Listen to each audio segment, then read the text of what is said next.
नमस्कार दोस्तों। आज है 16 मई और शुरू करते हैं आज की खबरें। खबरें शुरू करने से पहले आपको बता देता हूं आज की हेडलाइंस। पहली हेडलाइंस है हमारी राहत पैकेज का तीसरा ब्लूप्रिंट।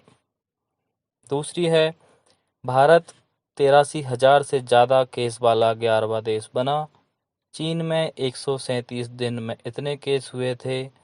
हमारे हालात बदतर क्योंकि 107 दिन में ही इतने मामले आ गए। तीसरी हेडलाइंस है आत्मनिर्भर पैकेज का तीसरा चरण। तो इसमें हम देखेंगे कि क्या क्या दिया है हमारे वित्त मंत्री ने भारत को। चौथा है आत्मनिर्भर पैकेज का पार्ट 3। तो इन खबरों पे करते हैं विस्तार से चर्चा। पहली खबर देखते हैं। वित्त मंत्री ने 1 घंटा 17 मिनट में 11 घोषणाएं की, पर 7 में साफ नहीं किया कि लागू कब होंगी। खेती के लिए 1 लाख करोड़ रुपए, किसानों को दूसरे राज्यों में भी उपज बेचने की छूट दी है। तो देख सकते हैं कि जो आज तीसरा दिन था वित्त मंत्री ने जिसमें घोषणाएं की हैं उसमें क्या क्या बातें की हैं। कश्मीर में केसर, यूपी में आम, पूर्वोत्तर में बांस, आंध्र में मिर्ची, बिहार में मखाने की खेती के बढ़ावे के लिए मदद की घोषणा की है। गंगा किनारे औषधीय पौधों का कॉरिडोर बनेगा। किसान जोखिम रहित खेती कर सकें और फसल बोने से पहले पता रहे कि इन्हें कितने दाम मिलेंगे, इसकी व्यवस्था भी बनाई जाएगी। अगर हम देखें, इसको समझने की कोशिश करें तो ये आर्थिक मदद किसानों के लिए कम और ये किसानों के लिए एक बजट ज़्यादा समझ में आता है। इसमें एक योजना है कि किस तरह से आगे किसानों के लिए जो योजना है वो काम करेंगी। ये कोई तुरंत राहत देने वाली घोषणाएं नहीं है जिससे कि डायरेक्ट किसानों को कोई बेनिफिट मिल रहा हो। ये जो भी फायदे हैं इनके दूरगामी परिणाम होंगे जो किसानों को कहीं ना कहीं आगे चल के फायदा पहुंचाएंगे। पूरी खबर को हम विस्तार से पढ़ते हैं, सुनाते हैं आपको।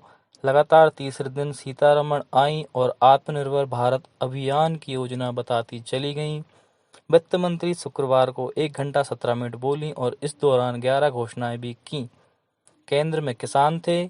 पूरी जो योजनाएं थी, आज जो भी घोषणाएं थी, उनके सेंट्रल में सिर्फ और सिर्फ किसान ही थे। वो हर तरह के किसान थे।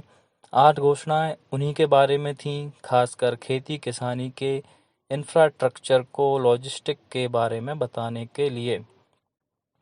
3 घोषणाएं शासन प्रशासन से जुड़ी थीं। इन 11 घोषणाओं में से 7 कब लागू होंगी कुछ साफ नहीं कर पाई। 3 दिनों में यानी बुधवार, गुरुवार, शुक्रवार को मिलाकर वित्त मंत्री 4 घंटे 21 मिनट बोल चुकी हैं। इस दौरान 35 घोषणाएं कर चुकी हैं। मौजूदा हिसाब से लग रहा है कि शनिवार को भी वित्त मंत्री जरूर आएंगी, क्योंकि अब तक 20 लाख करोड़ का हिसाब पूरा नहीं हुआ है जो प्रधानमंत्री बोल गए थे। 2 लाख करोड़ रुपए अब भी बचे हुए हैं। आज की घोषणाओं को फिर उन्हीं 4 बुनियादी आधारों से समझते हैं कि क्या मिलेगा, किसे मिलेगा, कितना मिलेगा और कब तक मिलेगा। पहली है बुनियाद, अगर हम समझें तो पहली है कि एग्रीकल्चर इंफ्रास्ट्रक्चर को 1 लाख करोड़ रुपए का फंड मिलेगा। दूसरा है माइक्रो फूड एंटरप्राइजेस के लिए 10,000 करोड़ रुपए का लोन मिलेगा। तीसरा है मछली पालन को बढ़ावा देने के लिए 20,000 करोड़ रुपए मिलेंगे और पशुओं के टीकाकरण के लिए 13,343 करोड़ रुपए मिलेंगे। अगला है पशुपालन सेक्टर में इंफ्रास्ट्रक्चर के लिए 15,000 करोड़ रुपए और अगला है औषधीय पौधों के लिए 4,000 करोड़ रुपए। इसमें मधुमक्खी पालन के लिए भी 500 करोड़ रुपए का बजट रखा गया है। और फिर इसके बाद है टॉप यानी टमाटर, आलू, प्याज योजना में अभी बाकी सब्जियां और फल भी हैं। आवश्यक वस्तु अधिनियम में बदलाव होगा और एग्रीकल्चर मार्केटिंग रिफॉर्म बनेगा। किसानों के लिए कानून में कुछ बदलाव भी होंगे। इस तरह से आज जो पूरा आर्थिक पैकेज था वो किसानों को सेंट्रल में रख के वित्त मंत्री ने घोषणाएं की हैं। अगली खबर अगर हम देखें तो भारत में 83,000 से ज़्यादा केस वाला 11वां देश बन चुका है। चीन में 137 दिन में इतने केस आए थे जो हमारे सिर्फ 107 दिन में आ गए हैं। अगर देखा जाए तो ये मामला चीन से ही शुरू हुआ था और कहीं ना कहीं हम तुलना कर रहे थे कि हम और देशों से बेहतर हैं, अच्छी स्थिति में हैं, मामले डबल होने में टाइम लग रहा है।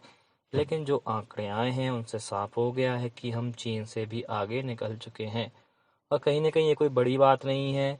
चीन ने कहीं ना कहीं मामलों को छुपाया है, जिससे स्थिति अभी क्लियर नहीं है। अगर देखा जाए तो और भी प्रांत हैं और भी देश हैं जो चीन से कहीं ज़्यादा आगे निकल चुके हैं। अगर हम देखें भारत में शुक्रवार को कोरोना वायरस के मामले में चीन से ज़्यादा हो गए हैं। चीन में 82,933 मामले करंट में चल रहे हैं, वहीं भारत में आंकड़ा 83,000 को पार गया है। इसके साथ भारत कोरोना के केस में चीन से आगे निकल गया है, दुनिया का 11वां देश बन गया है। स्पेन, रूस, UK, Italy, France, Brazil, Germany, तुर्की और ईरान में संक्रमितों की संख्या 1 लाख से ज़्यादा है। वहीं अमेरिका में संख्या 14 लाख पार हो गई है। चीन में कोरोना का पहला केस 31 दिसंबर को आया था। देश में 15 मई तक 82,933 केस संक्रमितों की संख्या पहुंचने में करीब 4 महीने लगे थे। भारत में संक्रमण चीन के मुकाबले तेजी से बढ़ा है। यहाँ कोरोना का पहला केस 30 जनवरी को सामने आया। इस लिहाज से संक्रमण के मामले में चीन से आगे निकलकर हमारे देश को 107 दिन लगे। ऐसा कहा जाता है कि चीन में 17 नवंबर को पहला मरीज मिला था। 1 महीने तक इस बीमारी का पता नहीं चला। जो कि मैंने आपको पहले बताया, चीन ने इस मामले को दबाने की कोशिश की है और जो असली आंकड़े हैं वो दुनिया के सामने नहीं आए हैं। और भारत में जो भी आंकड़े हैं वो दुनिया के सामने हैं, भारत के सामने हैं। तो ये थी कुछ आज की खबरें, इम्पोर्टेंट खबरें जो मैंने आपसे डिस्कस की और कुछ हेडलाइंस जो मैंने आपको बताई। अब हम मिलते हैं कल 17 मई की खास खबरों के साथ। उम्मीद है आप मेरे चैनल को आपको पसंद आ रहा होगा। अगर पसंद आ रहा है तो ज़रूर सब्सक्राइब करिए और महत्वपूर्ण खबरों को अपने अपने परिचितों के साथ शेयर करिए। धन्यवाद।